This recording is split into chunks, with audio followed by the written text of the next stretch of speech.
अरे भाई, चाय बनाने में और कितनी देर लगेगी? मुझे और दिवाकर को टाइम से चक्कर छोड़ने भी जाना है। बाहर ठेला कब से लोडिंग खड़ा है। तभी रसोई में से बबीता जवाब देती है, जी बस बनने वाली है जेठ जी। बबीता, ऐसा करो फटाफट से चीनी पत्ती खौला कर दे दो। अगर टाइम से गोदाम में टाइल नहीं पहुंचा तो वो कंजूस मक्खी चूस सेठ दोनों भाइयों की दिहाड़ी मार लेगा। बबीता जैसी पुड़िया खोलती है तो चीनी सिलकर पिघल चुकी थी और चींटी तैर रही थी।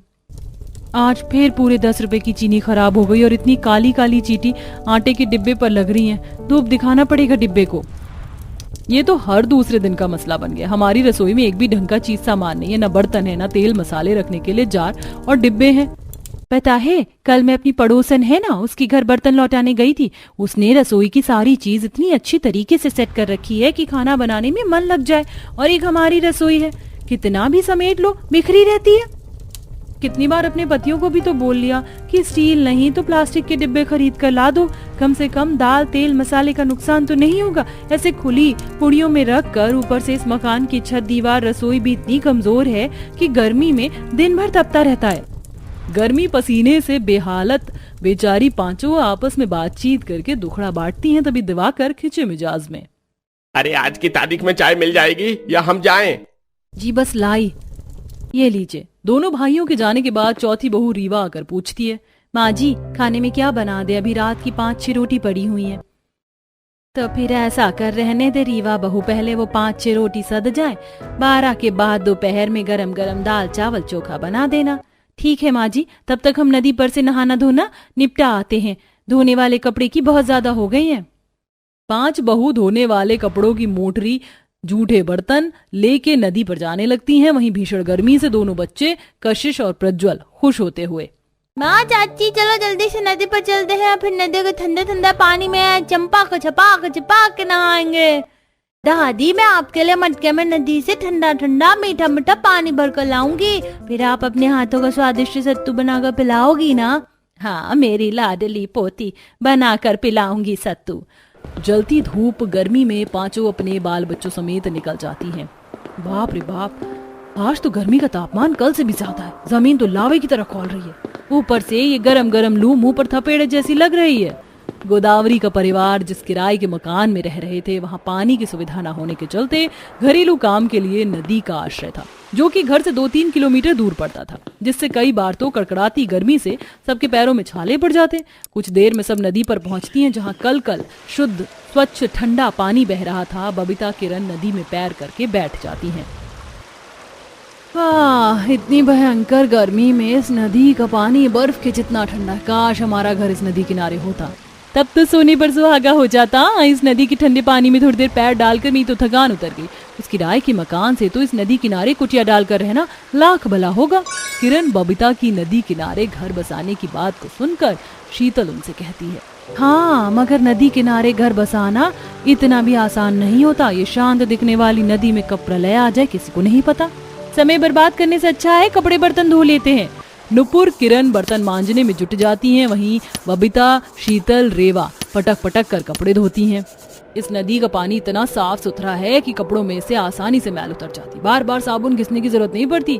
जबकि हमारा परिवार इसी नदी में कपड़े धोना नहाना करता है, फिर भी इस नदी का पानी खारा नहीं होता। वो इसलिए देवरानी जी, क्योंकि नदी का पानी अपने आप पुनर्चक्रण हो जाता है। नुपुर, तुमसे इतनी बड़ी भूल चूक कैसे हो गई? एक तो हमारा घर नदी से कोसों दूर है, साबुन लेने कौन जाएगा? तभी नुपुर नदी किनारे की ठंडी ठंडी मिट्टी देखती है, जिससे उसका जुगाड़ू दिमाग चलता है। किरण, जब देखो इतना हाई वोल्टेज में क्यों रहती हो? जरा इस नदी किनारे की मिट्टी को तो देखो। मैं इस मिट्टी से बर्तन मांज कर देती हूँ, तुम खंगाल लो। और अगर इस मिट्टी से बर्तन साफ नहीं हुए तो माँ जी से डांट भी तुम ही खाना। तब मंझली बहू मिट्टी से थालियां मांज के देती है। जैसे ही किरण बर्तन खंगालती है, थाली हीरे की तरह चमकने लगती है। अरे वाह नुपुर, तुम्हारा जुगाड़ तो बड़ा धांसू है। बर्तन तो शीशे की तरह निखर गए हैं, इंसान मुंह देख ले। फिर पांचों नदी के ठंडे पानी में स्नान करती हैं। तभी नदी पर तैरती हुई वो हरी बेल देखती है। ये देखो, नदी के जलीय सतह पर किस चीज की बेल है? बबीता उस बेल को थोड़े गौर से देख कर कहती है, ये तो कमल ककड़ी की बेल है। जरूर नदी के निचले हिस्से में कमल ककड़ी उगा होगा, तो आज हमारी सब्जी का जुगाड़ हो जाएगा। ऐसा बोलकर बबीता नदी के अंदर डुबकी लगाती है, जहाँ कमल ककड़ी लटकी हुई थी।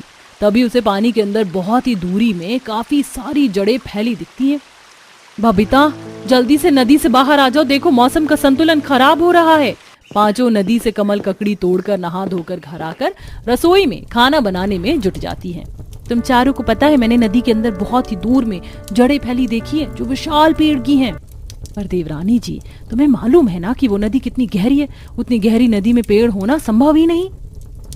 पांचों कमल ककड़ी की स्वादिष्ट सब्जी रोटी बनाकर सबको परोसती हैं, तभी सुरेश खुशबू लेकर, क्या बात है, आज खाने में मीट बनाई है, बड़ी अच्छी खुशबू आ रही है। नहीं जी, आज हमने कमल ककड़ी की सब्जी बनाई है मीट का मसाला डालकर। एक पल के लिए इस कमल ककड़ी की सब्जी को देखकर मैं धोखा खा गया था कि मीट का पीस है। पांचों बहुएं परिवार वालों को खाना खिला रही होती, तभी मकान मालिक दरवाजे पर धमक जाता है। अरे ओ दिवाकर, लखन, सुरेश, मोहन, सोहन, निकलो बाहर। जब देखो ये नास पीटा करम जला मकानदार मेरे बेटों के खाने के टाइम ही आ जाता है, चैन से उन्हें रोटी भी नहीं खाने देता। माँ तुम परेशान मत हो, हम जाकर बात करते हैं। अरे पांचों अपनी बीवी के पल्लू में छिप गए हो क्या? निकलो बाहर। सेठ तुम्हारी दिक्कत क्या है? जब देखो दरवाजे पर जाकर किसी भी वक्त चिल्लाना चालू कर देते हो। हमारा परिवार गरीब है तो क्या हमारी इज्जत नहीं है? अरे ज्यादा रंगदारी दिखाने की जरूरत नहीं है। 2 महीने से बोल रहा हूँ मकान खाली कर दो, मकान खाली कर दो। मुझे तुड़वा कर बनाना है। गाली बात खाकर भी खाली नहीं करते। सेठ इतना अकड़ क्यों दिखा रहे हो? किराया देना है तो कहीं भी रहना है, देख लेंगे मकान। अरे जल्दी करो, 2 दिन के अंदर मेरा मकान खाली मिलना चाहिए। मकानदार धमका कर चला जाता है। पूरा परिवार तगड़ी गर्मी में खा पी कर सो जाता है। वहीं इस बीच बहुएं नदी पर काम करने जाती हैं, जहां कपड़े धोते हुए बबीता से कपड़ा बह जाता है। भगवान जी, माँ जी की सूती वाली साड़ी इस पानी के बहाव में बह गई, लेकर आती हूँ। बबीता नदी में तैरकर आगे जाती है, जहाँ इतने गहरे पानी में भी उस जगह की जमीन सूखी सतह वाली थी, जहाँ एक विशाल पेड़ भी था। ये क्या भला है? इतनी गहरी नदी के बीच में पेड़ और सूखी जमीन। यहाँ कितनी ठंडी ठंडी हवा चल रही है, यहाँ की जमीन भी दलदली है। क्यों ना हम अपना घर यहीं बना ले। बबीता वापस नदी किनारे आकर बाकी चारों को बताती है और अब पांचों अपनी सास और पतियों को सलाह करती हैं। पर नदी के बीचों बीच घर बनाना जोखिम भरा होगा। दिवाकर जी, नदी के अंदर की जमीन काफी बड़ी है, हम सब मिलजुल कर घर तैयार कर लेंगे। बड़ी बहू उचित कह रही है, और अभी हमारे पास और कोई चारा भी नहीं है इस भयंकर गर्मी में। नदी ही ठंडक भरी जगह है। अगले ही दिन पूरा गरीब ससुराल बहू के साथ नदी किनारे उसी जगह पर पहुंच जाता है, जहां पांचों भाई लकड़ी की कटाई में लग जाते हैं और बहुएं सफाई में लगती हैं। लगता है इस नदी का पानी विशाल उछलने पर है, इस जगह तक पहुंच जाता है। तभी यहाँ पर काई जमी है, इसको साफ कर देते हैं वरना फिसल सकते हैं। पांचों भाई बांस की लकड़ी में काफी सारी लकड़ियां काटकर लाकर तैरता हुआ घर बनाते हैं, जो कि 2 दिन में तैयार हो जाता है। खुश पापा, आपने ये पानी पर तैरता घर बहुत सुंदर बनाया है। मैं तो कल बड़े मजे से सोया। सच में कल तो इस तैरते बास घर में इतनी ठंडी हवा लग रही थी कि चैन की नींद पड़ गई। इस नदी वाले घर में बड़ी राहत है। जिस प्रकार आप भाइयों ने ये घर तैयार किया, हमारे लिए एक रसोई बना दीजिए। जब भी खाना बनाते हुए लहर उछल कर आती है तो चूल्हा राशन सब भीग जाता है, आंच भी नहीं पकड़ती हवा से। तभी शीतल उस ठोस पेड़ को देखती है जिससे उसे जुगाड़ आता है। वैसे हम चाहें तो इस पेड़ के तने को खोखला करके रसोई निकाल सकती है। पेड़ की जड़ वाली सतह जमीन से जुड़ी होने की वजह से ठंडक भरी होती है, तो हमें गर्मी भी नहीं लगेगी। सबको शीतल का पेड़ के जड़ में रसोई बनाने का विचार काफी पसंद आता है और अब सब तने को खोखला करने में जुट जाते हैं। वहीं पेड़ रसोई के बाहर बांस से ठोस सतह बना देते हैं ताकि सुलभता से नदी के पानी से सब्जी धो सकें। अगले दिन बहुएं नदी किनारे पेड़ रसोई में खाना बनाती हैं। आज तो नदी किनारे कितनी ठंडी हवा चल रही है, मेरा तो मन प्रसन्न हो गया। मैंने साग काट दिया है। फिर 2 बहुएं साग धोती हैं। वहीं पेड़ के अंदरूनी भाग में बने चूल्हे पर शीतल रोटियां सेक कर सबको केले के पत्तल पर परोस कर खिलाती है। वहीं नदी के अंदर उपजाऊ जमीन में बेल वाली सब्जियों की खेती भी करते हैं, जैसे साग, कमल ककड़ी वगैरह, जिससे अब बहुएं आराम से पेड़ रसोई और तैरते बांस वाले ठंडे ससुराल में आरामदायक तौर से गर्मी में जीवन यापन करने लगती हैं। कितनी गर्मी हो रही है। देवर जी को भी इस गर्मी में ही लव मैरिज करनी थी, ये नहीं कि सर्दी में शादी करते। एक तो ये शादी का घर, ऊपर से ये गर्मी से परेशान शादी के घर में विनीता बाथरूम में बैठकर हाथों से कपड़े धो रही होती है और बहुत जल्द दिवाकर की शादी अमीर निशा से हो जाती है और सबके साथ निशा अपने कमरे में जाती है। माँ जी, दिवाकर, मेरे कमरे में तो बाथरूम ही नहीं है, मुझे बाथरूम वाला ही रूम चाहिए। बहू, हमारे घर में तो बस एक ही बाथरूम वाला अटैच कमरा है जिसमें मेरी बड़ी बहू रहती है। अगर तुम्हें अटैच बाथरूम वाला कमरा चाहिए तो तुम्हें अपनी जेठानी से बात करनी होगी। कोई बात नहीं माँ जी, मेरे कमरे में देवरानी जी रह सकती हैं। वैसे भी मुझे हिंदी टॉयलेट इस्तेमाल करना पसंद है और मेरे कमरे के बाथरूम में इंग्लिश टॉयलेट है। इस तरह आते ही निशा विनीता से अपना कमरा चेंज कर लेती है। एसी वाले कमरे में उठकर अगली सुबह जब निशा अपने बाथरूम में नहाने जाती है तो वो साधारण बाथरूम देखकर बाहर आकर दिवाकर से कहती है, कैसा घर है तुम्हारा जहाँ के बाथरूम में बाथ टब ही नहीं है? निशा, हम तुम्हारे जितने अमीर नहीं हैं और ना ही हमें बाथ टब की आदत है। तुम्हें आदत नहीं है पर मुझे तो है। मेरे लिए बाथ टब लेकर आओ। अच्छा ठीक है, मैं घर में बात करूंगा, पर जब तक बाथ टब नहीं लग जाता तब तक एडजस्ट कर लो। दिवाकर के कहने पर निशा मान जाती है और अपनी पहली रसोई करने के लिए जाती है।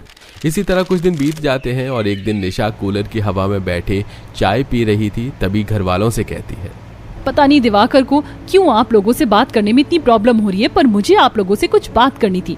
दरअसल मेरे मायके में बाथ टब था और यहाँ बिल्कुल साधारण बाथरूम है। मुझे अपने बाथरूम में एक बाथ टब लगवाना है। बहू, इस बारे में तो हमें कुछ पता नहीं था। अगर तुम्हें बाथ टब में नहाने की आदत है तो 1-2 दिन का समय तो हम लगवा देंगे। अमीर बहू के आते ही सब इतनी जल्दी बदल गए।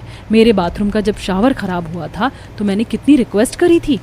अपने सास ससुर की ऐसी बातें सुनकर विनीता बीते पलों में खो जाती है, जहां वो सास के कमरे में जाकर उनसे कहती है, जो कूलर में बैठी चाय पी रही थी, माँ जी मेरे बाथरूम का शावर खराब हो गया और टोटी भी खराब है, कुछ तो ठीक करवाओ। बहू, घर में एक और बाथरूम है, उसे इस्तेमाल कर ले। माँ लगवा दो ना, पिछले 1 महीने से बेचारी कह रही है और मुझे भी दिक्कत होती है। एक बाथरूम इस्तेमाल करने की वजह से मैं ऑफिस के लिए लेट हो जाता हूँ। अब जहाँ इतने दिन रुक गई वहाँ 1 महीने और रुक जाए। इस महीने घर का हिसाब किताब बिगड़ गया है, करती हूँ कुछ। अमित और विनीता के बार बार कहने पर भी आशा नहीं मानती और 1 महीने बाद उसके बाथरूम में शावर लगता है। विनीता ये सब कुछ सोच ही रही होती है कि तभी निशा विनीता को अपने फोन में कुछ बाथ टब दिखाते हुए कहती है, दीदी इनमें से कौन सा बाथ टब अच्छा लग रहा है? तुम्हें जो पसंद हो। विनीता इतना बोल वहां से चली जाती है और बहुत जल्दी निशा के बाथरूम में बाथ टब लगता है, जिसे देख निशा काफी खुश होती है और उसको छूकर घूमते हुए कहती है, आखिरकार मेरा बाथ टब लग ही गया, कल से मैं इसी में नहाऊंगी। अरे निशा, अभी तक तुम अपने बाथरूम में बाथ टब देख रही हो? वैसे तुम्हारा बाथ टब बहुत अच्छा लग रहा है। आखिर पसंद किसकी है? अच्छा जेठानी जी, चलते ही, बहुत सारा काम पड़ा है अभी। इस तरह बहाने से निशा विनीता को अपने बाथरूम से बाहर ले जाती है और खुद परिवार के साथ कूलर में बैठ जाती है। तो वहीं बेचारी विनीता अकेले रसोई में गर्मी से परेशान सबके लिए खाना बना रही होती है। ये देख आशा निशा से कहती है, बहू तुम्हारे कहने पर हमने तुम्हारा कमरा चेंज कर दिया, तुम्हारे बाथरूम में बाथ टब लगा दिया। माना कि तुम बड़े घर से आई हो, पर तुम्हारी भी कुछ जिम्मेदारी है। तुम्हारी जेठानी अकेली घर के काम करती है, तुम्हें भी उसका पूरा साथ देना होगा। हाँ माँ जी, क्यों नहीं। निशा रसोई में जाती है और विनीता के कामों में मदद करवाती है। समय गुजरता है और एक सुबह घर के दूसरे बाथरूम में विनीता के ससुर होते हैं और विनीता को वॉशरूम में जाना होता है, इसलिए वो अपनी देवरानी के एसी वाले कमरे में आती है। अरे अरे अरे जेठानी जी, सीधा आप मेरे बाथरूम में कहाँ चली जा रही हैं?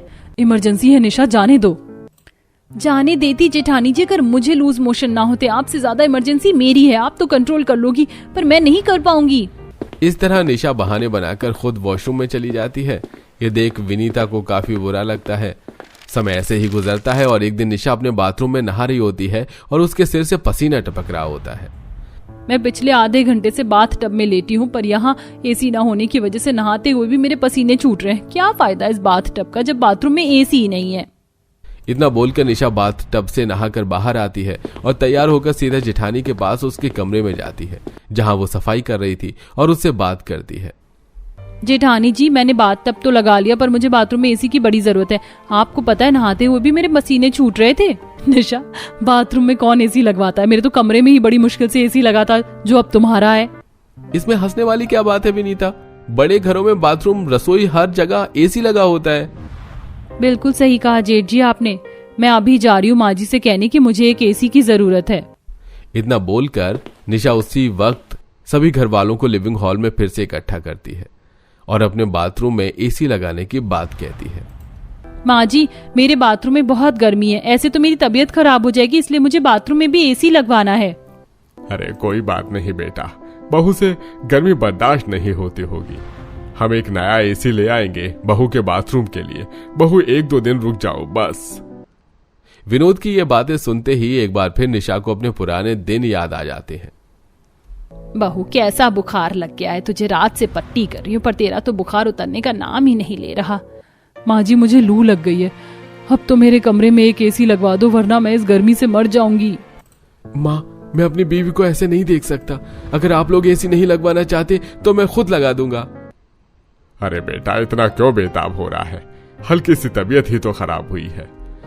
आप भी बड़े जिद्दी हैं जी। बहू पिछले 2 साल से कह रही है एसी के लिए, अब मान भी जाओ। देखिए ना बेचारी की कितनी तबीयत खराब है।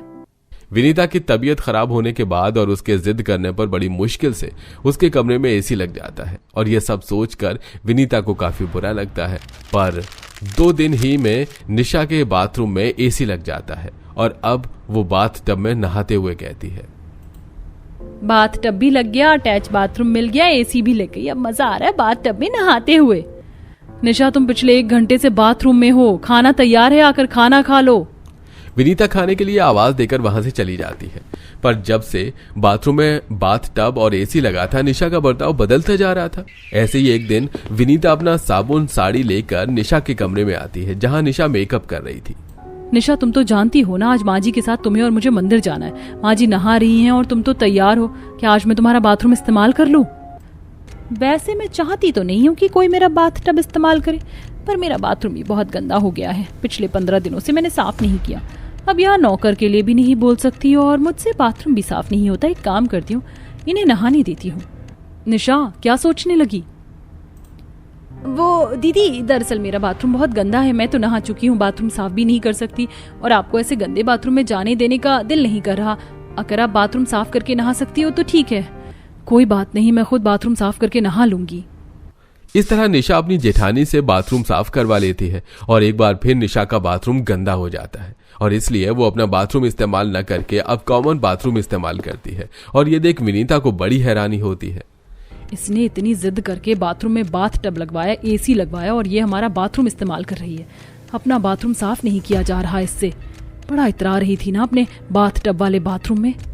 अब इसे रास्ते पर लाना होगा। इन कुछ दिनों में विनीता अपनी देवरानी को अच्छे से समझ चुकी थी।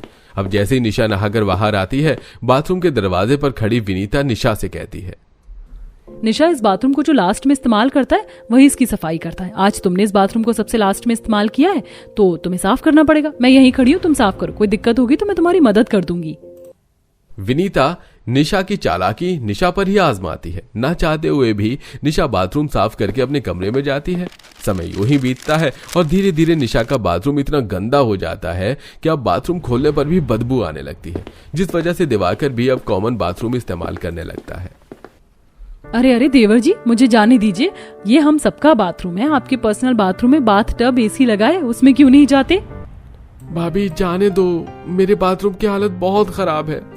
हाँ वो दीदी, दरअसल जो भी बात हो निशा, तुम्हारी सारी बात मानी गई है, पर अब तुम हमें हमारा बाथरूम इस्तेमाल ना करने दो। तुम्हारी ये बात नहीं मानी जाएगी। वैसे भी बहुत काम है, तुम जाकर किचन संभाल लो, बाथरूम मुझे जाना है।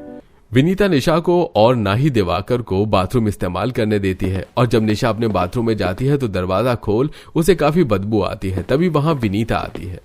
तो ये बात है, तभी मैं सोचूं जो बाथ टब में एसी चलाकर नहाती है वो हमारे नॉर्मल से बाथरूम में कैसे? अगर तुमने हमें अपना माना होता तो हमें अपना बाथरूम कभी देखने भी दिया होता, तो आज शायद मुझे तुम्हारे साथ ऐसा सलूक ना करना पड़ता। जेठानी जी, मुझे माफ कर दीजिए। अगर मैंने आपको अपना बाथरूम इस्तेमाल करने दिया होता तो शायद मेरा बाथरूम इतना गंदा ना होता। मैंने कभी बाथरूम साफ नहीं किया, पर यहाँ आकर मुझे बाथरूम साफ करना पड़ता था, जो मुझसे नहीं हो पा रहा था, इसलिए मैंने बाथरूम साफ करना ही छोड़ दिया। मुझे अपनी गलती का एहसास हो गया। अब से मैं आप सबके साथ मिलकर रहूंगी। ठीक है, तो हम दोनों मिलकर एक साथ बाथरूम साफ करते हैं ताकि काम जल्दी खत्म हो। निशा को अपनी गलती का एहसास हो जाता है। अब दोनों देवरानी जिठानी मिलकर बाथरूम और बाथ टब साफ करती हैं, जिसके बाद फिर कभी निशा ना तो विनीता को और ना ही बाकी घर वालों को अपना बाथरूम इस्तेमाल करने से रोकती हैं और ना ही उनके सामने कोई और जिद करती हैं।